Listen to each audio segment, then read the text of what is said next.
Welcome back, geometry thinkers. Today's TEK is G2B. Derive and use the distance, slope, and midpoint formulas to verify geometric relationships, including congruence of segments and parallelism or perpendicularity of parts of lines.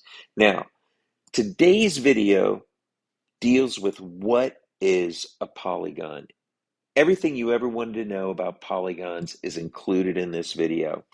Our learning objective is to define polygon and to name polygons having 3 through 12 sides and beyond.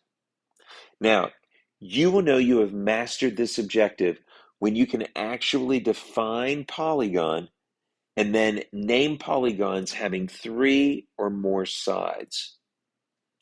Every step you take and every skill you learn makes you stronger. I know you can do this, so let's turn your practice into power.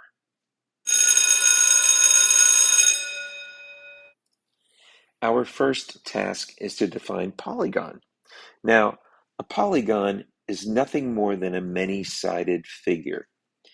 It comes from a Greek prefix and a Greek suffix. The prefix is poly, and poly means many. Now, gon, G-O-N, comes from the Greek word gonia, which means angle or corner.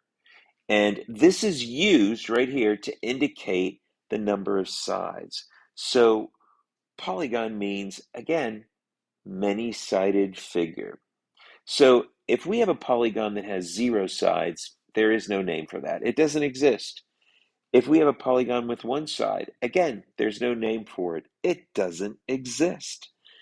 If we have a polygon of 2 sides, it doesn't exist, so there's no name for it. However, there is a name for a 3-sided figure, and we know what that is.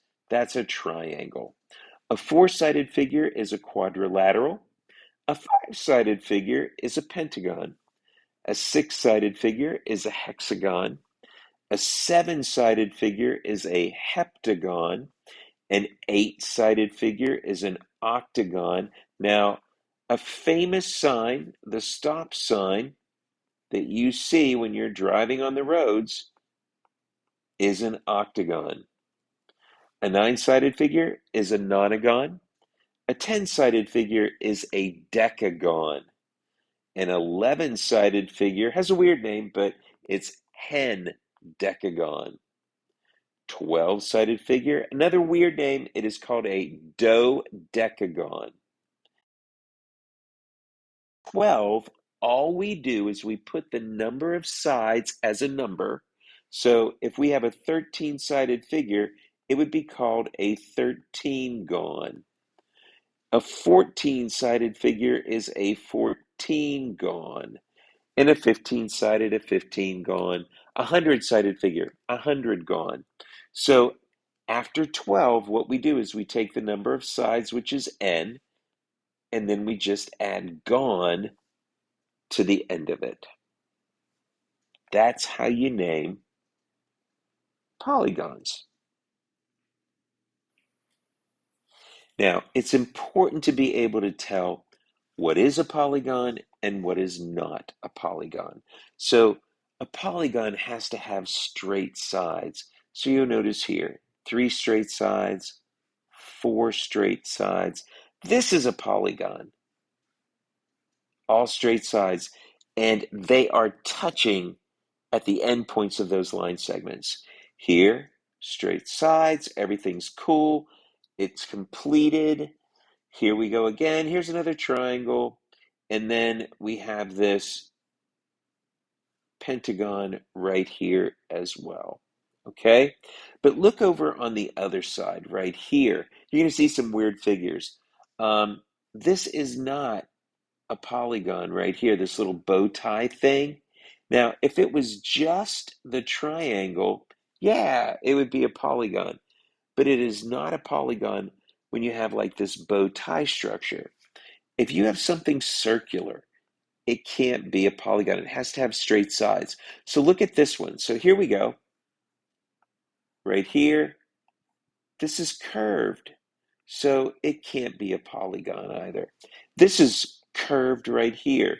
It looks like a parabola. No, this is not a polygon. Right here, this weird thing, the reason it's not a polygon is because the endpoints don't connect. If I would connect it like that, it would be a polygon.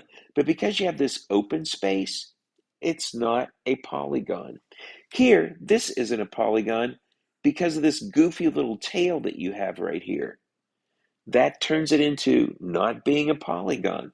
Because if you have this, we have a four-sided figure, which would be a quadrilateral. Just that would have been a polygon, but nope.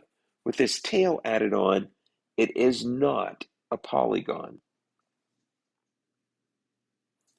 Let's look at the concepts of concave and convex right here. Concave means that the polygon sort of falls in on itself. If it's convex, it means that the sides are pushed out as far as they could go. It's like you took a straw, you poked it inside the polygon, and you blew as hard as you could, and those sides are pushed out as far as they are allowed to go. That's what makes it convex. So we can classify polygons as concave if they fall in on each other, or convex if it's all pushed out. So I have some examples of concaved polygons and some convex polygons. So if we look at this, remember, concave falls in on itself.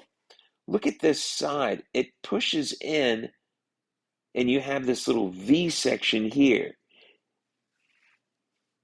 That makes it concave.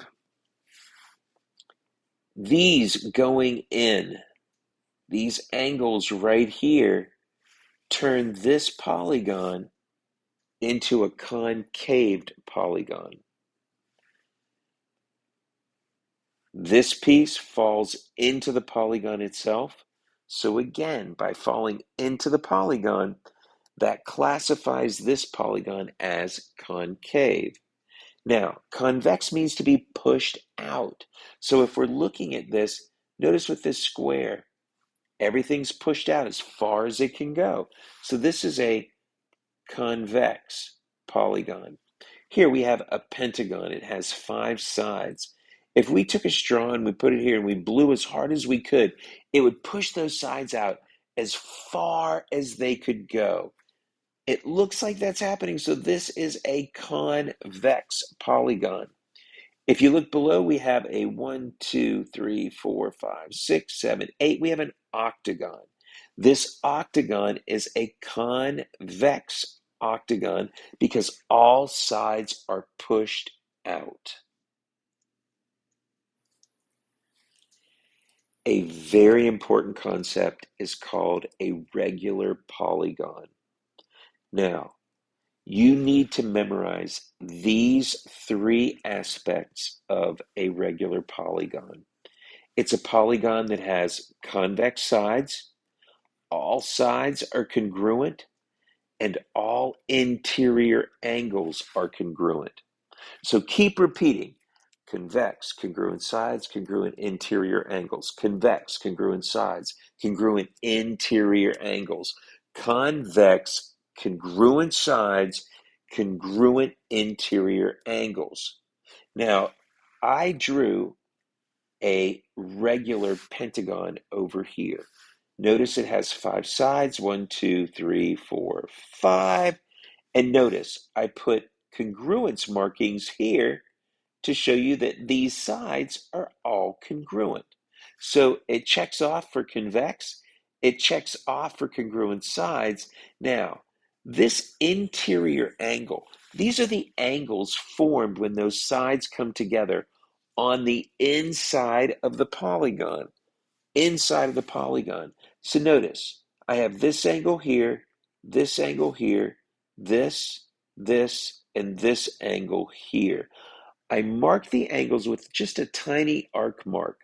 Now, the way that I show that these angles are congruent, on that arc, I make this V. And this V is just a symbol that shows you wherever these V's are, that means those angles are congruent.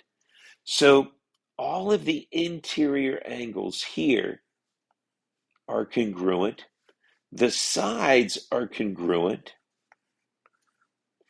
and the polygon, it's like you poked a hole in it, blew air in it, and it pushed those sides out as far as they could go.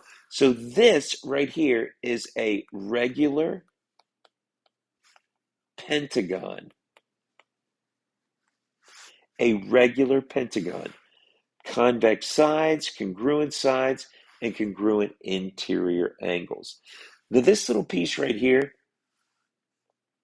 just makes a statement. It says, if the polygon isn't classified as regular, then we call it irregular. If it's not a regular polygon, it's an irregular polygon.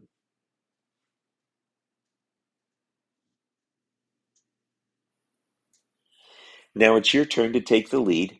Let's see how you can apply what we have just learned. The instructions read, name each polygon by its number of sides and then classify it as convex or concave and also as regular or irregular. We have numbers 1, number 2, and number 3. Remember to show all of your work in your notebook and be sure to box in your final answers. Your written work should clearly show what you're thinking so that I can follow along with your logic. If you have any issues or questions, please ask for help. You may check your answers on the next slide. Now, please pause the video and complete your work. When you're finished, press play to continue.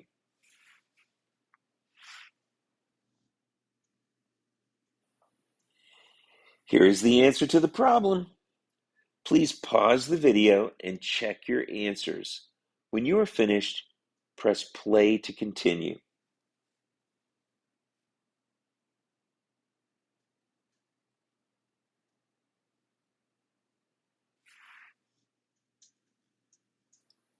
This is it for today's video. If something doesn't make sense, that's your cue to ask questions. You can come to me, you can talk with your classmates, or even try AI for step-by-step explanations. We are all here to help you succeed. You learn best by breaking larger concepts into smaller ones, step by step and skill by skill. You are turning your practice into power. I believe in you, and I know that you can do this. You are on your way to success.